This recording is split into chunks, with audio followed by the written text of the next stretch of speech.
நம் பரம்பரையின் சார்பாக உங்களை பாராட்டி நன்றி கூறுகின்றேன்.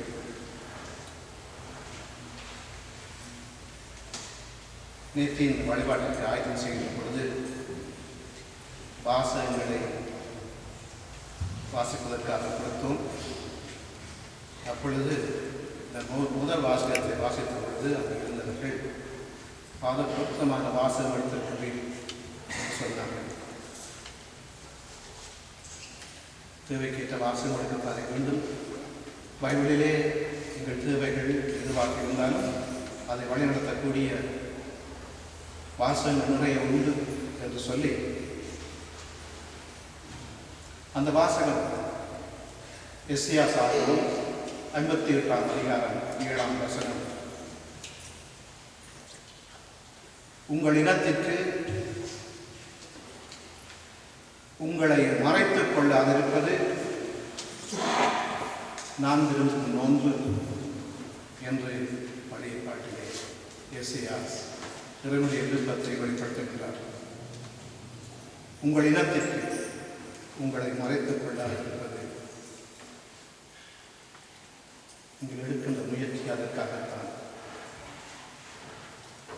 வெளிநாடு வந்திருக்கிறோம், வாய்ப்பு கிடைத்துவிட்டது என்ற எண்ணத்தோடு நான் ஒழுங்காமல் நம் இனத்தவர்கள் இருந்தாலும் அவர்களை அழைத்து ஒன்றாக கூடி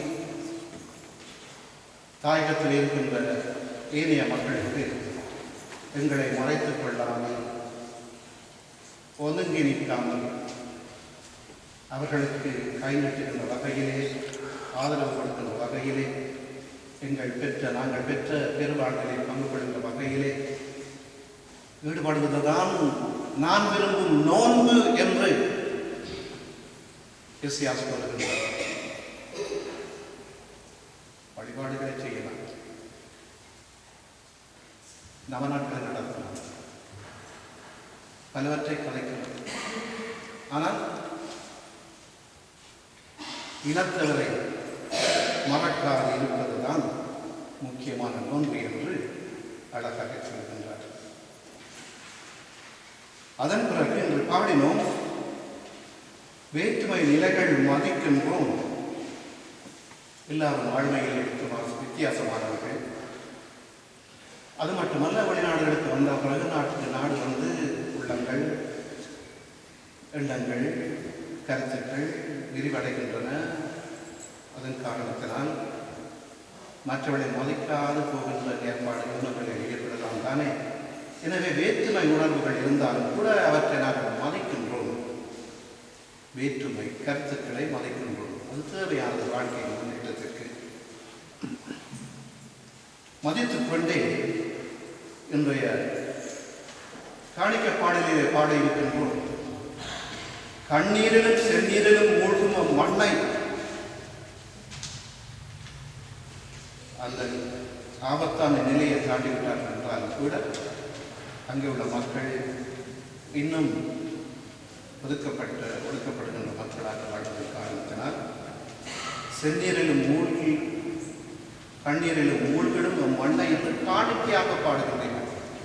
நீங்கள் இதுவரை காலமும் சங்கமாக ஒன்றாக நின்று செய்த காணிக்கைகள் எல்லாம் இறைவனுக்கு முன்னாலே படைத்து எவ்வளவு வேதனையோடு கஷ்டத்தோடு இங்கே இந்த வெயிலிலே கூடி வந்திருக்கின்றீர்களே, அதை காணிக்கையாக படைக்கின்ற இன்னும் எத்தனையோ திட்டங்களை செயல்படுத்த இருக்கின்றீர்களே, அதையெல்லாம் கண்ணீரோடு காணிக்கையாக படைக்கின்ற அந்த வழிபாட்டை நாங்கள் செய்கின்றோம்.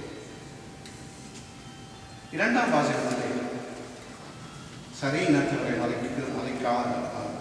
மறக்காமல் மற்றவர்களை கருத்துக்களை மதித்துக் கொண்டு வாழ்கின்ற பொழுது இரண்டாம் வாசகம் என்ன சொல்கின்றது?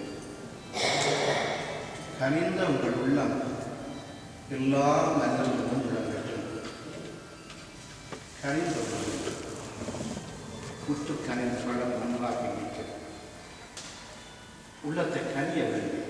எங்கள் பேச்சுக்கள் கனிகள், எங்கள் ஈடுபாடுகள் கனிகள். மெய்யன்று நானன்று அவனன்று வளர்ந்து கதைக்கிறான். கனிந்த உங்கள் உள்ளம், உங்கள் பேச்சுக்கள் அனைவரும் தனிய இனத்தவர்கள் மட்டுமல்ல அனைவர் முன்னும் விளங்கட்டும் என்று அழகாக சொன்னார்.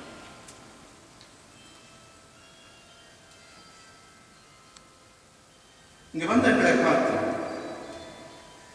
இயேசு அன்று லூக்காஸ் நற்செய்தியிலே குறிப்பிட்டிருப்பது போல, தந்தையே விண்ணிற்கும் மண்ணிற்கும் ஆண்டவரை உம்மை போற்றுகின்றேன், புகழுகின்றேன். ஞானிகளுக்கும் இவர்களுக்கும் ஏற்ற இவற்றை மறைத்து சிறுவர்களுக்கு குழந்தைகளுக்கு வெளிப்படுத்தினால் உம்மை போற்றுகின்றேன் என்று கூறுகிறார். நாங்கள்